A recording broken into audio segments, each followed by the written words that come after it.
مجھے حیا آ رہی ہے، شرم آ رہی ہے، اندر کچھ باتیں ایسی ہو گئی جس کو میں بولنے سے شرما رہا ہوں۔ حضرت سلمان فارسی رضی اللہ تعالی عنہ نے فرمایا کہ کیا بات ہے، بولو تو کیا ہوا اندر؟ کہا کہ یہ معاملہ ہوا، جو ان کے ساتھ نکاح کا معاملہ اندر پیش آیا، انہوں نے بیان کیا تو حضرت سلمان فارسی رضی اللہ تعالی عنہ نے فرمایا کہ اس میں تمہیں شرمانے کی کیا بات ہے، شرم تو مجھے آنی چاہیے۔ اللہ نے آپ کا انتخاب کیا، اللہ نے ہمیں شرم آنی چاہیے نہ کہ آپ کو آنی چاہیے۔ بزرگوں دیکھیے کیا اہمیت، نکاح ایک عبادت قرار دیا گیا ہے، اور اس عبادت میں کئی طرح کے جو ہے رسم و رواج، کئی طرح کے جو ہے فضول اخراجات، بہت ساری چیزیں شامل کر دی ہیں۔ کیسے نہیں افسوس ہوگا، گئے تھے کسی اور کے نکاح کے لیے اور اپنے نکاح کر کے آ گئے، وہ ساتھی کو بھی بلانا گوا، ٹھیک ہے میں ہم سے کرو گے ہم تیار ہیں، ان کو بھی بلا لیتا ہوں، ایسا بھی نہیں ہوا۔ اچھا ان تمام باتوں کو رہنے دیجئے، نبی کریم صلی اللہ علیہ وسلم اپنے وقت کے بادشاہ، اور صحابہ کو اتنی محبت تھی آپ صلی اللہ علیہ وسلم سے کہ آپ صلی اللہ علیہ وسلم اگر تھوک بھی پھینکتے تھے تو زمین پہ تھوک کو گرنے نہیں دیتے تھے، صحابہ اپنے ہاتھوں پہ لے کر کے چہرے پہ مل لیا کرتے تھے، اتنی محبت تھی اور اتنا مقام تھا دل میں۔ لیکن صحابہ جب نکاح کرتے تو آپ صلی اللہ علیہ وسلم کو بھی نہیں بلاتے۔ کئی مثالیں، آج گاؤں کے امام صاحب یا فلاں مفتی صاحب یا فلاں صاحب وہی نکاح پڑھائیں گے، نہیں ان کا شریک ہونا ضروری ہے، لیکن دیکھیے آپ صلی اللہ عہد رسالت میں صحابہ ہیں، عشرہ مبشرہ میں سے صحابہ ہیں، اور وہ صحابہ نکاح کرتے ہیں، لیکن آپ صلی اللہ علیہ وسلم کو بعد میں خبر ملتی ہے، بعد میں پتہ چلتا ہے۔ حضرت عبد الرحمن بن عوف ہو، ان کے بدن پہ نشانات کو دیکھے، خوشبو لگائے ہوں گے یا کوئی چیز دوسری چیز، یہ کیا بات ہے؟ یا رسول اللہ میں نے نکاح کیا، دعا دیا، کہہ کہ جاؤ ولیمہ کر لینا۔ حضرت جابر رضی اللہ تعالیٰ نے ایک جنگ میں سے لوٹے، اپنی سواری کو تیزی بڑھا رہے ہیں، پوچھا کہ اے جابر کیا بات ہے؟ یا رسول اللہ صلی اللہ علیہ وسلم جنگ میں آنے سے قبل میں نے نکاح کیا تھا، اس لیے نکاح کرتے ہی میں جنگ میں شریک ہو گیا تھا، اس لیے جلدی چاہ رہا ہوں کہ میری بیوی انتظار کر رہی ہوگی۔ آپ صلی اللہ علیہ وسلم نے فرمایا کہ باکرہ ہے یا سیبہ، کماری سے کیے ہو یا عمر دراز سے کیے ہو؟ تو فرمایا کہ عمر دراز ہے، سیبہ ہے، ہماری چھوٹی چھوٹی بہنیں ہیں، بھائی ہے، اس کے لیے ایک تجربہ کار عورت چاہیے تھا، اس لیے میں نے ایسا کیا۔ آپ صلی اللہ علیہ وسلم نے دعا دی اور فرمایا کہ ولیمہ کر لینا۔ تاریخ کے اوراق کو الٹ کے دیکھیے بزرگوں، جتنی نکاح اور شادیاں ہیں سب میں سادگی، سب میں سادگی۔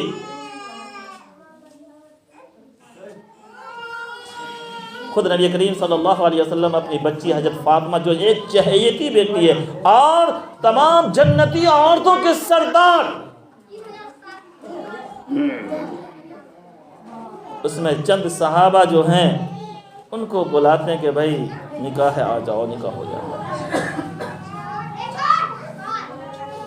بزرگوں اور دوستوں، ہم آپ اور بھی دیگر لوگ کبھی تو ہم عورتوں کو سامنے لے آتے ہیں، کبھی بچوں کو سامنے لے آتے ہیں، شریعت پر عمل کرنے کے لیے عورتیں عار نہیں ہیں، بچے عار نہیں ہیں۔ چاہے میں کر رہا ہوں تو میں مجرم ہوں۔ مالک، گھر کا مالک مرد کو بنایا ہے اللہ نے، اور مالک ہے واقعی، لیکن کبھی زندگی میں ہم نے دین کو اپنایا ہی نہیں۔ اگر جو شخص دیندار ہے اور اپنے اہل و عیال کو دین کی طرف راغب کرتا، ہمیشہ اس کے اوپر ذہن رکھتا ہے کہ تم نماز نہیں پڑھے، تم نے فلاں غلط کام کیا، گناہ کا کام کیا، تو جب شادی کا وقت آئے گا تو ضرور جب زبان سے الفاظ نکلے گا کہ نہیں سادگی کے طور پر ہونا ہے، تو بچے بھی مانیں گے، عورتیں بھی مانیں گے۔ بزرگوں اور دوستوں، انہی میں سے ایک اور چیز ہے جو ہمارے معاشرہ میں ابھی عام طور سے رائج ہے۔ ہونا تو یہ چاہیے کہ لڑکی والے اپنی لڑکی دیتے ہیں، لڑکے والے کو اپنا پورا خرچ کرنا چاہیے، لیکن الٹا ہو رہا ہے۔ بزرگ اور دوستو، یہ جو نقد کے کیش کے روپ میں پیسے لیے جاتے ہیں، روپیے لیے جاتے ہیں، اللہ حفاظت فرمایا کہ اگر آدمی بیمار ہے اور کسی نے کہہ دیا کہ یہ شراب جو ہے، شراب حرام ہے نا، شراب پینا حرام ہے، لیکن کہہ دیا کہ تم تھوڑی سی شراب پی لو، تمہاری صحت، تم صحیح ہو جاؤ گے، بیماری ختم ہو جائے گی، تو جان جانے کا اگر خطرہ ہے تو ویسی صورت میں شراب پینے کی اجازت ہے، پی لو دوا کے طور پر۔ اور گھر میں کچھ کھانے کے لیے نہیں ہے، مردار کہیں پڑا ہوا ہے، اجازت ہے کہ کھا کے جان بچا لو۔ لیکن بزرگوں، یہ تلک نقد روپیے گھر میں موجود ہے اور جان جا رہی ہے، تو فرمایا کہ اس میں سے ایک پیسہ بھی تمہیں استعمال کرنا جائز نہیں، حرام ہے، اتنی غلط چیز ہے یہ۔ ایک تو یہ، اور معاشرہ یہ ہو گیا ہے کہ جتنا نقد ہوگا اس کا آدھی جو ہے مہر کے طور پہ متعین کیا جاتا ہے، اور لڑکے والے بڑے شوق سے کہہ دیتے ہیں کہ دینا تھوڑی ہے، جو باندھنا باندھ دو۔ صحابہ کے دور میں کہیں کچھ نہیں تھا، صرف ایک چیز کی اہمیت تھی شادی کے لیے، مہر۔ پہلے اگر کوئی شادی کی خواہش کا اظہار کرتے تو آپ صلی اللہ علیہ وسلم پوچھتے کہ مہر کے لیے کچھ ہے؟ حضرت علی، بیٹی کا جب نکاح ہوا حضرت فاطمہ کا، تو حضرت علی سے بھی پوچھا گیا کہ تمہارے پاس کچھ ہے؟ نہیں تھا۔ حضرت عثمان نے دیا، دعا کیا، پھر جو ہے اس کو بیچا گیا، پھر اس کے اندر نہیں، حضرت علی کے پاس زرہ تھا، حضرت عثمان نے اس کو خریدا اور پیسے دیے، اور بعد میں پھر وہ بھی لوٹا دیے، لیکن مہر کی اتنی اہمیت تھی کہ مہر ادا کرنا ہوگا۔ یہ مہر بزرگوں عورتوں کی واجبی حقوق ہے، اور حقوق العباد میں سے ہے یہ۔ حقوق العباد جانتے ہیں نا، حقوق اللہ، اللہ کا حق، حقوق العباد، بندوں کا حق۔ حقوق اللہ کے سلسلے میں ہے، ایسی تو غلطی نہیں کرنی چاہیے، اللہ کی نافرمانی نہیں کرنی چاہیے، اللہ کے حکم کو نہیں توڑنا چاہیے، لیکن ساتھ میں اللہ غفور الرحیم ہے، اللہ کو اختیار ہے، وہ چاہے تو معاف کر دیں اور چاہے تو گنت کریں، دونوں چیزیں ممکن ہو سکتی ہے، پکڑ بھی کر لیں گے اللہ، یا درگزر بھی کر سکتے ہیں اللہ۔ لیکن حقوق العباد جو بندوں کا حق ہے، ہمارے اوپر آپ کا حق ہے، آپ کے اوپر میرا حق ہے، ماں باپ کے اوپر اولاد کا حق ہے، اولاد کے اوپر ماں باپ کا حق ہے، شوہر کا حق بیوی پہ ہے، بیوی کا حق شوہر پہ ہے۔ بزرگوں، یہ ہے حقوق العباد۔ اگر ہم نے اپنی بیوی کو ستایا ہے، بیوی کی حق تلفی کی ہے، اس کو کھانا خرچہ نہیں دیا ہے، یا اس کی مہر جو متعین ہوئی تھی وہ ادا نہیں کیا ہے، یہ حقوق العباد ہے۔ اللہ تعالیٰ کے متعلق تو میں نے کہا کہ وہ چاہیں تو درگزر کر دیں اور چاہیں تو گرفت کریں، لیکن حقوق العباد ایک ایسی چیز ہے کہ وہ بندہ ہی معاف کرے گا تو معاف ہوگا، نہیں تو معاف نہیں ہوگا۔ آج کا معاشرہ، باندھ دیجئے جو باندھنا ہے، دینا تو رہی ہے۔ آپ صلی اللہ علیہ وسلم نے ارشاد فرمایا کہ اگر کوئی شخص نکاح میں مہر کی مقدار کو متعین کرتا ہے اور اس کی نیت درست نہیں ہے، پہلے سے اگر نیت درست، دینا تھوڑی، یہی نیت کا جواب، دینا تھوڑی ہے، نیت درست نہیں ہے تو وہ دھوکے باز ہے۔ اور پھر آپ صلی اللہ علیہ وسلم فرماتے ہیں کہ اگر کسی شخص نے اپنی بیوی کے مہر کو ادا نہیں کیا ہے تو وہ شخص، دیکھیے الفاظ، زانی ہو کے مرے گا، زنا کرنے والا ہو کے مرے گا،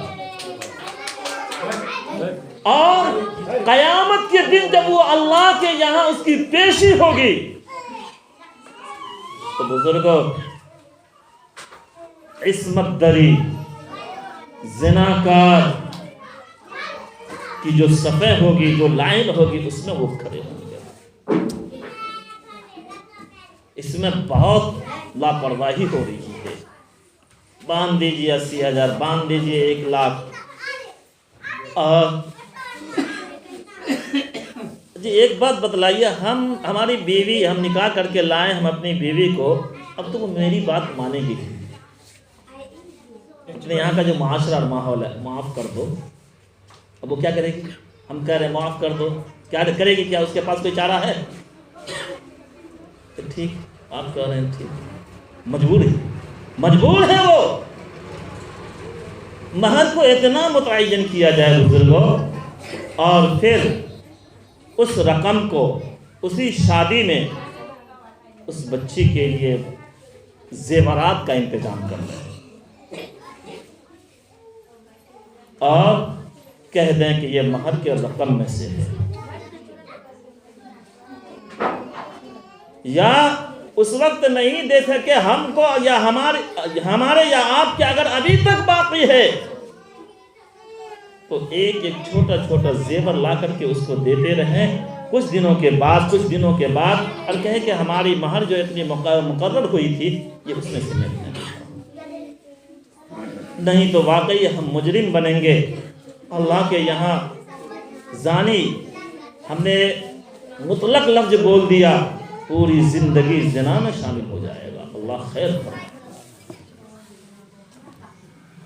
تو قرآن کریم نے اعلان کیا وَآتُوا النِّسَاءَ صَدُقَاتِهِنَّ نِحْلَةً، کہ تم اپنی بیویوں کی مہر جو فرض ہے اسے خوشی خوشی ادا کیا کرو، خوشی خوشی دیا کرو.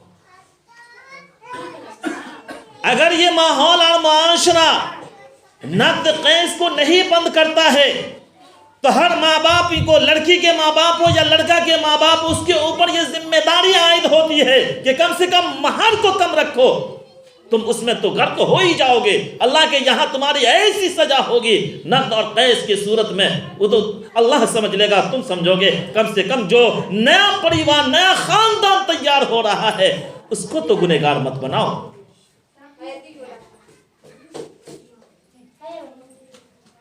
مہر کی مقدار کم ہو، حیثیت کے مطابق ہو، جو دے سکے، ادا کر سکے.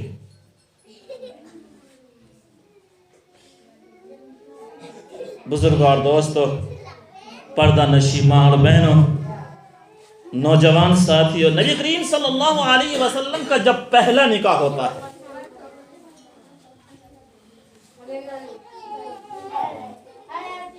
پہلی بیوی کا نام کیا ہے؟ بزرگوں یہ سب موٹی موٹی چیزیں ہیں، ہمارے ذہن میں ہم ایمان والے ہیں. ہمارے نبی کا نام، جی ٹھیک، بہت اچھا، ہمارے نبی کا نام محمد ہے. اب آپ صلی اللہ علیہ وسلم کے مقام، درجات کی وجہ سے ان کے ساتھ حضرت لگاتے ہیں. اور بعض دفعہ جب کوئی مبارک ہستی ہو، بڑے آدمی ہو، تو عدد سے نام بھی نہیں لیتے ہیں، آپ کہہ کے نکلتے ہیں. یہ نام جو ابھی میں نے آپ کو بتلایا، یہ ایسا مبارک نام ہے بزرگوں کہ مسلمان جب اس نام کو لیتا ہے تو اس کے اوپر درود پڑھنا واجب ہو جاتا ہے.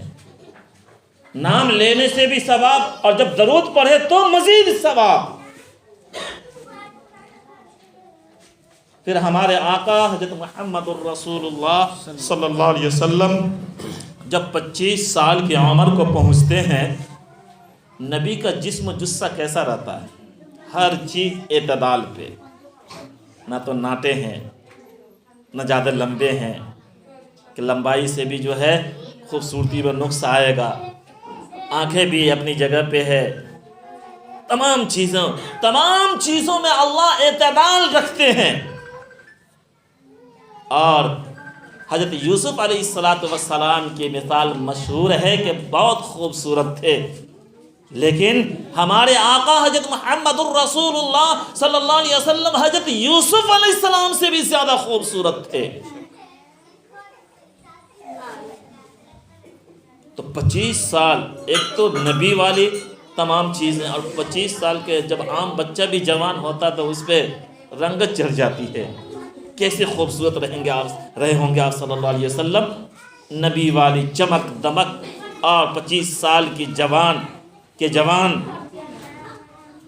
لیکن آپ صلی اللہ علیہ وسلم کے پاس جو پیغام آتا ہے رشتے اور شادی کے لیے، ان کا نام ابھی چچا بتلائے خدیجہ نام تھا، حضرت خدیجۃ الکبریٰ رضی اللہ تعالی عنہا. پہلی بیوی کا نام حضرت خدیجہ نام. وہ ایک مرتبہ شوہر کا انتقال ہو گیا تو بیوہ ہو گئی، دوبارہ نکاح کی، دوبارہ پھر بیوہ ہو گئی، دو مرتبہ نکاح ہوا، دو مرتبہ بیوہ ہو گئی. ایسی عورت کا پیغام جاتا ہے 25 سال کے جوان رانا چمکتا ہوا چہرے والے کے پاس. آپ صلی اللہ علیہ وسلم قبول فرماتے ہیں. وہ لمبی بات ہے، تجارت کے لیے گئے.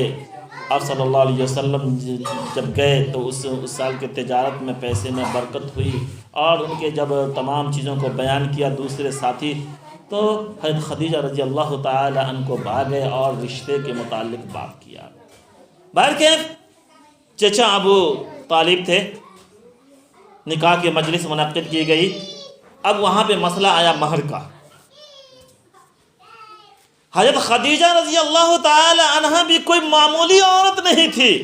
وہ ماحول جس میں بچیوں کو زندہ درگور کر دیا جاتا تھا، دفنا دیا جاتا تھا، بے راہ روی کا وہ جو ہے دور تھا، کوئی کسی کا سنتا نہیں تھا، سب اپنے میں مگن تھا، عورتوں کا کوئی مقام نہیں، کوئی عزت نہیں. اس ماحول میں ان کا نام پورے مکۃ المکرمہ میں طاہرہ سے چلتا تھا، طاہرہ، پاک. اب صلی اللہ علیہ وسلم نے دیکھیے دینداری کو فوقیت دیا، اور حضرت خدیجہ نے دینداری کو فوقیت دیا. دونوں طرف سے دینداری کو فوقیت دیا. اب وہاں پہ جب نکاح کی مجلس میں مہر کی بات آتی ہے تو لڑکی والے کہتے ہیں، لڑکا والے بہت خوش، حضرت عبد المطلب بہت خوش کہ میرے یتیم بھتیجا کا نکاح ہے، ایک معزز ہستی کا نکاح ہے. چونکہ بچپنے سے تمام صفات پورے مکہ والے دیکھ رہے تھے. وہ تو کم بختی تھی کچھ لوگوں کی جو مخالفت پر اترے اور مخالفت کی اور تکلیف پہنچائے. تو کہا کہ مہر جتنا باندھنا ہے باندھ دو. اس وقت تو نبوت نہیں ملی تھی، شریعت کا احکام نہیں تھا. لڑکی والے کے طرف سے ان کے جو چچا تھے حضرت خدیجہ رضی اللہ تعالی عنہا کا، انہوں نے کہا کہ جب دونوں جوڑے اعلیٰ ہے تو کچھ بھی متعین کر دو، ہٹاؤ. تو اس وقت کا ماحول تھا، شریعت مطہرہ کی طرف سے کوئی احکام نہیں تھا، شریعت محمدی اس وقت نہیں تھی. باہر کیا بزرگوں اور دوستو، میں اس واقعہ کو اس لیے لایا کہ آپ صلی اللہ علیہ وسلم نے دینداری کو فوقیت دی، اور حضرت خدیجہ بھی دینداری کو فوقیت دیتے ہیں. اور آج ہمارے معاشرے میں ہماری ماں بہنیں،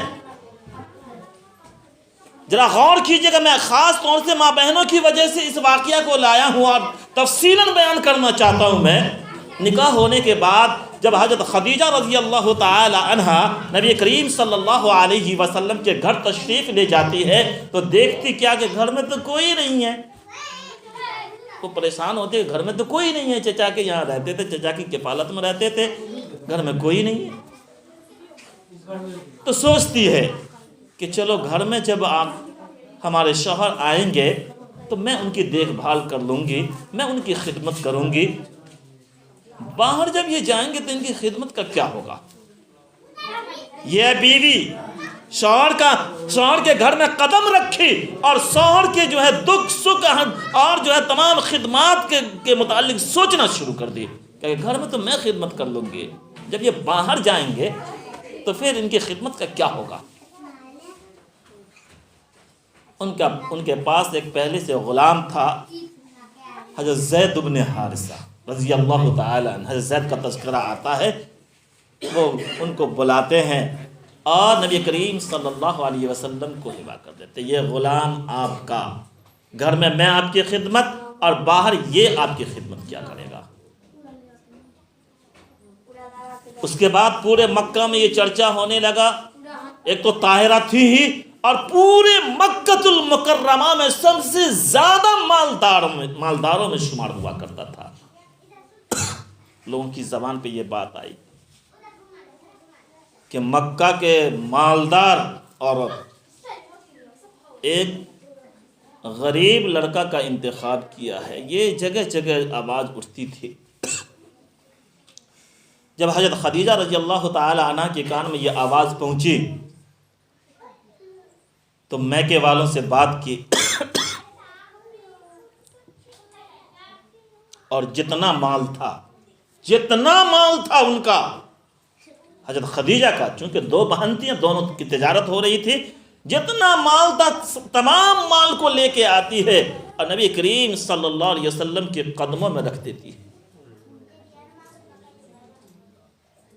میرے سرتاج، یہ دولت یہ آپ کے ہیں، آپ جیسا چاہیں اس میں سے تصرف کر سکتے ہیں، خرچ کر سکتے ہیں، جہاں چاہیں آپ لگا سکتے ہیں۔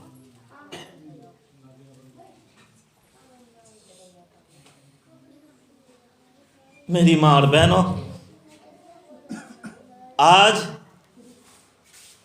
زوزین میں تھوڑی سی بگاڑ ہو گئی تو ہم بھاگنا شروع کر دیتے ہیں، تعویذ چاہیے، ایسا ہے ویسا ہے۔ آپ نے اپنے شوہر کے دل میں جگہ بنایا ہی نہیں۔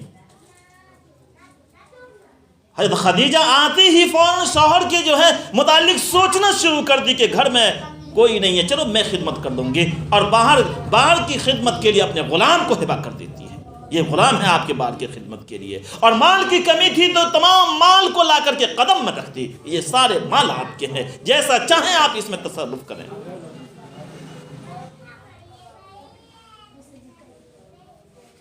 جس کا نتیجہ، اچھا ایک بات اور ہے بزرگوں، پردہ نشین ماں اور بہنوں، کہ جب کفار و مشرکین نے بہت پریشان کیا، حتیٰ کہ ابو طالب کے پاس جاتے ہیں کہ آپ اپنے بھتیجا سے پوچھیں وہ کیا چاہتے ہیں، کیا خدیجہ سے بھی زیادہ خوبصورت عورت، بادشاہت، یا کیا چاہتے ہیں وہ؟ ہم ان کو بادشاہ بنائیں گے، ہم ان کو وہ جو چاہیں گے وہ ہم لوگ کرنے کو تیار ہیں۔ اب صلی اللہ علیہ وسلم نے کیا جواب دیا کہ مکے والو، چچا اب کہہ دیں ان لوگوں سے کہ اگر وہ میرے ایک ہاتھ میں سورج کو رکھ دیں اور دوسرے ہاتھ میں چاند کو رکھ دیں، پھر بھی اللہ نے ہمیں جس کام کے لیے بھیجا اس کام کو ہم کرتے رہیں گے۔ یہ چاند سورج ستارے سب رکھیں اپنے آپ کو، وہ بادشاہت رکھیں اپنے آپ کو، ہم جس کام کے لیے آئے وہ کام کریں گے۔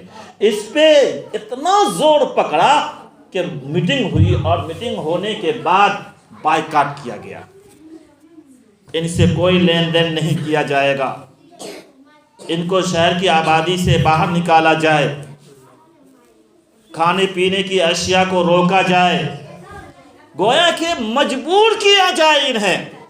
جب یہ بھوکے پیاسے مریں گے، رہنے کو کسی مکان میں ترسیں گے، تب یہ مجبور ہو کر کے چھوڑ دیں گے اپنے مشن کو۔ بزرگوں، صحابہ اور نبی کریم صلی اللہ علیہ وسلم، اور پھر آپ کے ساتھ حضرت خدیجہ الکبریٰ رضی اللہ تعالی عنہ، ابو طالب کے ایک پہاڑ تھا جس کو شعبہ ابی طالب سے آج جانا جاتا ہے، اس میں اس پہ چلے گئے، چھوڑ دیے مکان، جائیداد، رشتہ دار، سب کو چھوڑ دیے۔ ہاں، جو کچھ لے کے گئے تھے کچھ دنوں تک تو وہ چلا، 3 سال کے ایام۔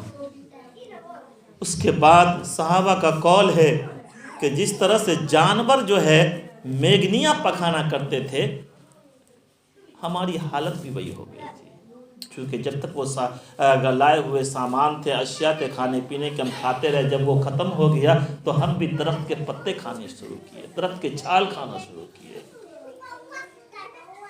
بزرگوں، پردہ نشیماں اور بہنوں، یہاں پہ یہ دیکھیے کہ خدیجہ الکبریٰ رضی اللہ تعالی عنہ پورے مکہ المکرمہ میں سب سے زیادہ مالدار خاندان کی عورت تھی۔ اگر وہ چاہتے، اے محمد صلی اللہ علیہ وسلم، آپ کا مشن آپ کے پاس، میں چلی، اب میں کیوں پریشانی اٹھاؤں گی، میں جاتی ہوں اپنے میکے والے کے پاس۔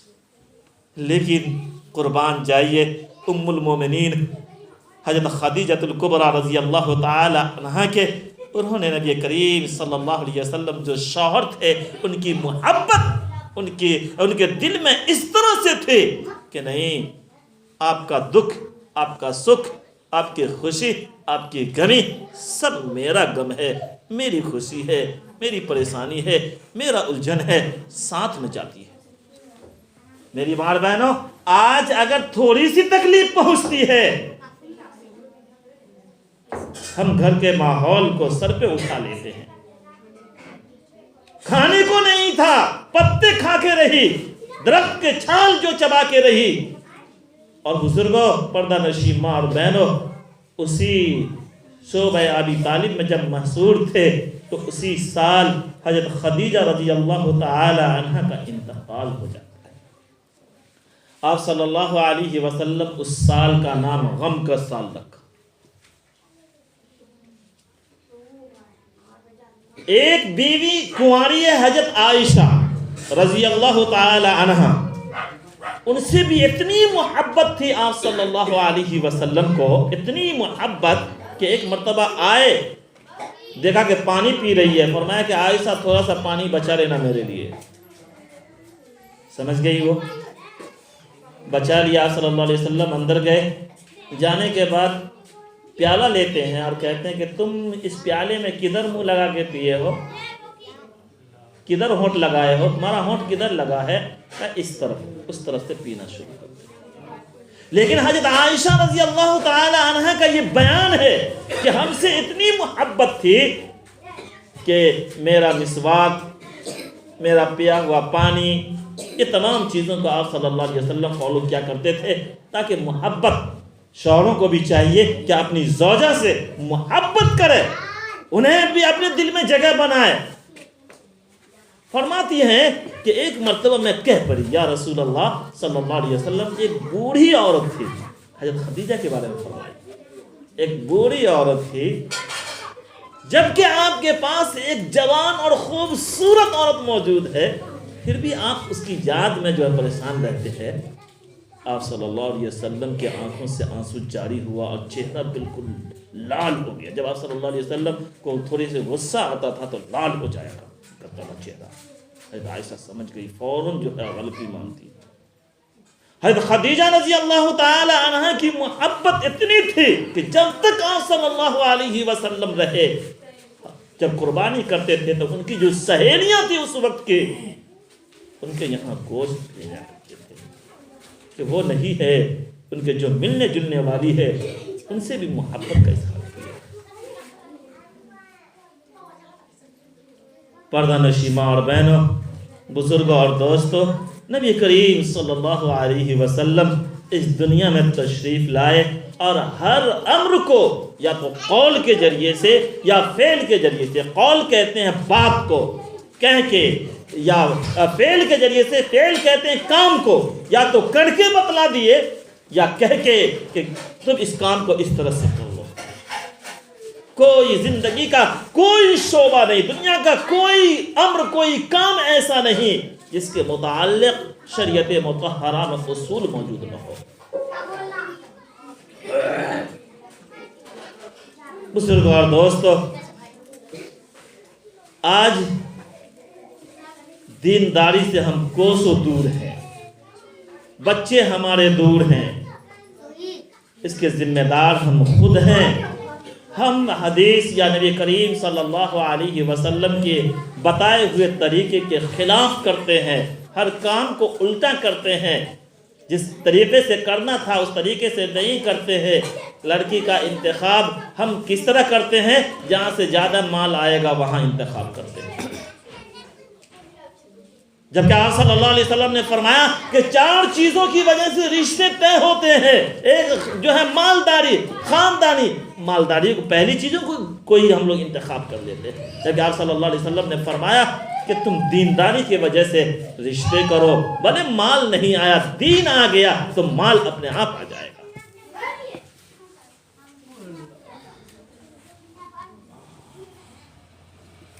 بزرگوں، یہ تو ایسا ہی ہو گیا، کرتے رہو، جبکہ ہم دیکھتے ہیں ہمارے نظر کے سامنے ہے کوئی، ہمارے خاص طور سے ہمارے عمر کے جتنے بھائی ہیں ان کے دادا پردادا ہیں دنیا میں نہیں ہیں. کیا ان کے ساتھ معاملہ نہیں تھا؟ ان کو اس دنیا میں جو ہے زندگی گزارنا نہیں تھا، گزارے ہیں، لیکن للہیت تھی. دین سے اتنے جڑے ہوئے نہیں تھے لیکن للہیت تھی، اللہ کا ڈر اور خوف تھا. بزرگو، اللہ سے ڈریں. یہ دنیا میں رہنے کے لیے کوئی نہیں آیا ہے، سب کو جانا ہے. جبکہ ہمارے دلوں سے موت کا ڈر اور خوف نکل چکا ہے. یہی نہ ہوا؟ کرو منمانی. دیکھتے بھی ہیں کہ موت آتی ہے، کوئی بچا ہوا نہیں ہے، لیکن دل میں ڈر اور خوف نہیں ہے. ہر روزانہ ہم نہ بھلا دیے ہیں موت کو، ہمیں یاد نہیں. اس لیے کہا گیا کثرت سے موت کو یاد کیا کرو. ایک بادشاہ تھے، وہ ایک اسی کام کے لیے غلام کو رکھے ہوئے تھے، نوکر کو رکھے ہوئے تھے کہ بھائی روزانہ تمہیں 1 مرتبہ ہم کو موت یاد کرانا ہو. ایک نوکر رکھے ہوئے، روزانہ ایک صبح سویرے وہ پہنچتا اور بس اتنا الفاظ کہتا کہ موت حق ہے، ہر ایک کو مرنا ہے. بس اتنی یاد، اتنے کے لیے نوکر تھا وہ، اس کی تنخواہ تھی. ایک دن بادشاہ وقت آئینہ شیشہ کے پاس کھڑے تھے. ان کی نگاہ داڑھی کے ایک سفید بال پہ پڑا. اسی دن نوکر کو جو رکھے تھے موت یاد دلانے کے لیے، کہا کہ بھائی اب تمہارا کام ہو گیا، تم جاؤ، تم دوسرے کام پہ لگ جاؤ، جس کام کے لیے میں نے تمہیں رکھا تھا. گویا کہ داڑھی کے بال کا پکا ہوا نظر آنا کہ جب بھی روزانہ میں شیشہ آئینہ دیکھتا ہوں، بس یاد کرانے والا ایک سبب آ گیا ہے. روزانہ میں ہمیں خود بخود یاد ہو جائے گا کہ موت کا وقت قریب ہے، آ گیا وقت. یہ علامات میں سے ہے کہ جب داڑھی سفید ہو جائے سمجھ جاؤ آ گیا وقت، قریب ہو گیا. روزانہ ہم آپ بلا دیے لیکن موت ہمیں بلایا نہیں. حدیث میں ہے کہ روزانہ موت یہ اعلان کرتی ہے، انا الموت الذی افرق بین الزوج والزوجہ، کہ میں موت ہوں، وہ موت ہوں کہ میاں اور بیوی میں جدائی پیدا کر دیتی ہوں. انا الموت الذی افرق بین البنات والامہات، میں وہ موت ہوں کہ ماں اور بیٹی کے درمیان جدائی پیدا کر دیتی ہوں. انا الموت الذی افرق کل حبیب، میں وہ موت ہوں کہ تمام دوستوں میں جدائی پیدا کر دیتی ہوں. انا الموت الذی افرق، انا الموت الذی اخرب الدیار والقصور، کہ میں وہ موت ہوں کہ گھروں کو، بنگلوں کو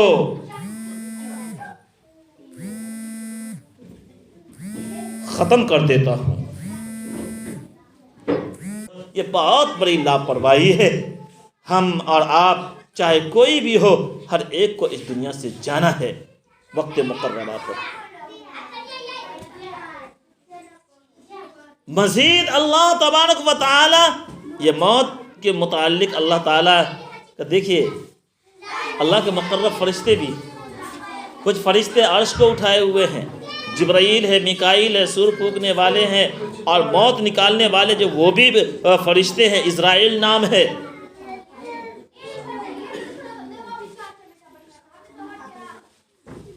جب دنیا میں تمام انسان مر جائیں گے تو ملک الموت حضرت اسرائیل پہنچیں گے اللہ کے پاس، کہ اللہ سب کے سب ختم ہو، مر گئے سب۔ اللہ کہیں گے اور کون باقی؟ جبکہ اللہ کو معلوم ہے، کہا کہ جبرائیل ہے، میکائیل ہے اور میں ہوں، اور آپ کی ذات جو ہمیشہ باقی رہنے والی ہے۔ کہا کہ جبرائیل میکائیل بھی مریں گے۔ اس کے بعد جبرائیل میکائیل بھی مر جاتے ہیں، پھر آتے ہیں اللہ تعالیٰ، پھر پوچھتے ہیں کہ اب کون رہ گیا؟ کہا کہ ایک آپ کی ذات ہے جو کبھی جسے موت نہیں آئے گی، اور ایک میں رہ گیا۔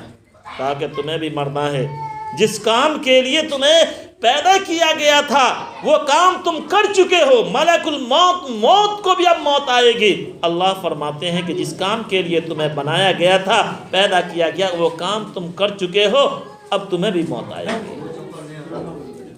اسرائیل کو بھی موت آ جاتی ہے، ملک الموت کو بھی موت آ جاتی ہے۔ اب کوئی بھی نہیں، اب کوئی بھی نہیں ہے، صرف اللہ کی ذات ہے۔ اللہ تعالیٰ یہ زمین و آسمان کو کتاب کی طرح لپیٹیں گے۔ اللہ کی اذن اجازت ہوگی، صرف اللہ چاہیں گے زمین لپٹا جائے گی، زمین و آسمان لپٹے جائیں گے۔ 3 مرتبہ لپیٹیں گے اور کھولیں گے، 3 مرتبہ لپیٹیں گے اور کھولیں گے، اور پھر اللہ تعالیٰ کا حکم ہوگا لمن الملک اليوم، آج کس کی بادشاہت ہے؟ دنیا میں کہتے تھے میں بڑا، میں جو کروں گا وہ ہوگا، آج کس کی بادشاہت ہے؟ 3 مرتبہ یہ آواز لگائی جائے گی، کہیں سے کوئی آواز، سناٹا چھایا ہوا ہوگا۔ وہ لوگ جو دنیا میں ٹرٹر کرتے رہتے تھے، غریبوں پر ظلم کیا کرتے تھے، اللہ کے احکام کو توڑا کرتے تھے، اللہ کی نافرمانی کیا کرتے تھے، ان کی کھوپڑیاں، جسم کے ڈھانچے وہاں پہ پڑے ہوئے ہوں گے، کسی میں بولی نہیں ہوگی، کہیں سے کوئی آواز نہیں نکلی تھی، نکلے گی کہ بولو آج تمہاری بادشاہت ہے یا ہماری، تم بڑا یا میں بڑا۔ 3 مرتبہ یہ معاملہ ہوگا، اس کے بعد اللہ تبارک و تعالی خود ہی اعلان فرمائیں گے للہ الواحد القہار، اللہ کی ہی بادشاہت ہے، جو زبردست ہے اسی کی بادشاہت ہے، پہلے بھی اسی کی بادشاہت تھی، آج بھی اسی کی بادشاہت ہے۔ تمہیں تو دنیا میں بھیجا گیا تھا اعمال کرنے کے لیے، تمہیں تو دنیا میں بھیجا گیا تھا شریعت پہ عمل کرنے کے لیے، تمہیں تو دنیا میں بھیجا گیا تھا زندگی کے اصول کو اپنانے کے لیے، تمہیں تو دنیا میں بھیجا گیا تھا کہ ہمارے حبیب کے ہر بات پہ عمل کرنا ہے، تمہیں ہمارے حبیب کے بتائے ہوئے طریقے کے مطابق تمہیں زندگی گزارنی ہے۔ میری ماں اور بہنوں، بس یوں ہی کھا پی کر کے وقت گزارنے سے کام نہیں چلے گا۔ جتنی ذمہ داری اللہ نے مرد کے اوپر دیا، عورتوں کے اوپر بھی دی ہے۔ مرد کے اوپر بھی نماز فرض ہے، عورتوں کے اوپر بھی نماز فرض ہے۔ مرد کے اوپر ذمہ داری ہے اور کہ بچوں کی پرورش کرنا، اس کے لیے کھانے پینے کا انتظام کرنا۔ ماں کے اوپر بھی ذمہ داری ہے کہ شوہر کے گھر اور اس کے بال بچے کی دیکھ ریکھ کرنا اور تمام چیزوں کی محافظت کرنا۔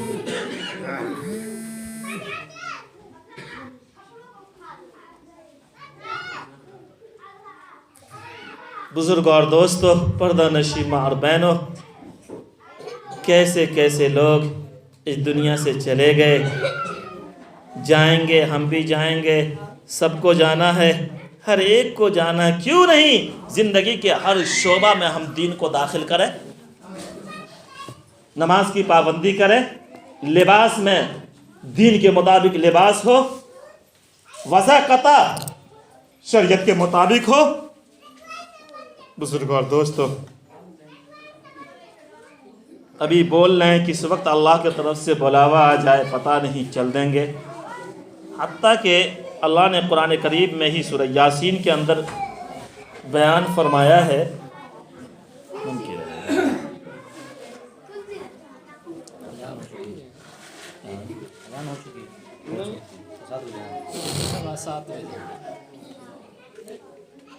کہ اتنی مہلت نہیں دی جائے گی بزرگوں کہ کم سے کم ہم اپنے بچوں کو جا کے بتلا دیں کہ فلاں بینک میں اتنا پیسہ ہے یا فلاں جگہ اتنا پیسہ رکھا ہوا ہے، یا ہم مر رہے ہیں ہمیں جانا ہے، جہاں پہ ہے جس حالت میں ہے بس موت آ گئی، کچھ نہیں، نہ نصیحت کرنے کا موقع، نہ کسی دوسری چیز کا موقع، چل بسیں گے ہم۔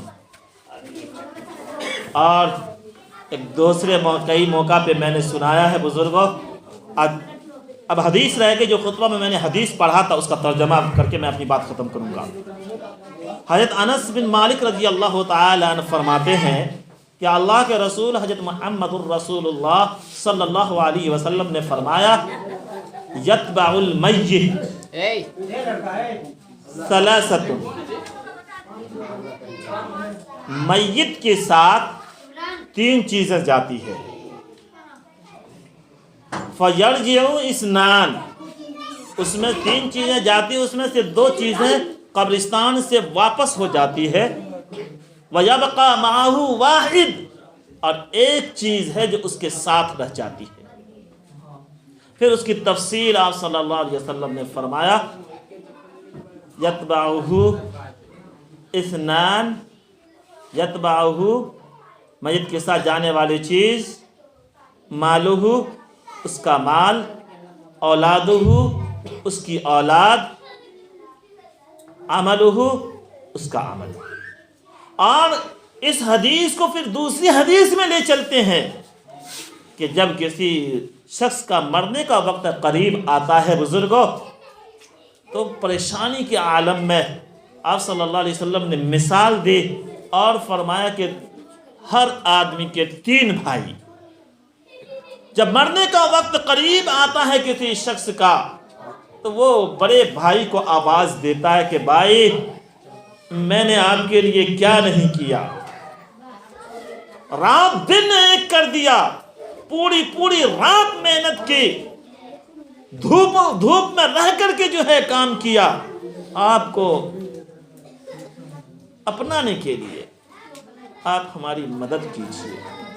تو وہ بڑا بھائی کہتا ہے کہ آپ نے جو کچھ کیا، آپ کا معاملہ آپ کے ساتھ، ہم سے مدد کی کوئی توقع نہیں رکھیے گا۔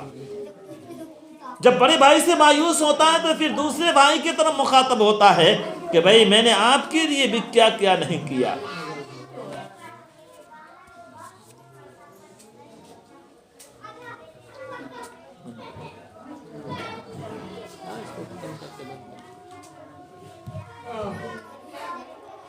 تو بزرگوں، اذان ہو رہی ہے، میں اپنی بات پوری کر لوں۔ دین کی باتیں جب ہو رہی ہو، اذان کے احترام میں دنیا کی باتیں نہیں ہونی چاہیے۔ میں مکمل کر لیتا ہوں چونکہ وقت کی کمی ہو جائے گی پھر۔ تو مجلہ بھائی کے پاس جب جاتا ہے کہ میں نے خود نہیں پہنا تمہیں پہنایا، خود بھوکا رہا تمہیں کھلایا، کیا کیا نہیں کیا تمہارے لیے، تم میری مدد کرو۔ وہ بھی کہتا کہ جو کچھ کیا آپ نے اپنے لیے کیا، آپ کا معاملہ آپ کے ساتھ، جب تک جو ہے ہمارا کام اتنا کہ ہم آپ کو قبر تک پہنچا دیں گے، وہاں سے آپ کا معاملہ آپ کے ساتھ۔ یہ دونوں بھائی کا تذکرہ ہونے کے بعد صحابہ نے پوچھا، یا رسول اللہ صلی اللہ علیہ وسلم اس کی تشریف فرمائیں۔ آپ صلی اللہ علیہ وسلم نے تیسرے بھائی کا تذکرہ فرمایا کہ جب مجلہ بھائی بھی منع کر دیتا ہے تو پھر تیسری سب سے چھوٹے بھائی کی طرف مخاطب ہوتا ہے جس کو کبھی زندگی میں دیکھا نہیں، کہا کہ دیکھو تمہاری طرف تو کبھی دیکھا نہیں، کبھی تم کو اپنایا نہیں، لیکن میں پریشانی میں ہوں، تو میری مدد کر۔ تو چھوٹا بھائی جس کی طرف کبھی نہیں دیکھا، وہ کہتا ہے، تسلی دیتا ہے کہ میں تمہارے ساتھ ہوں، تم گھبراؤ نہیں۔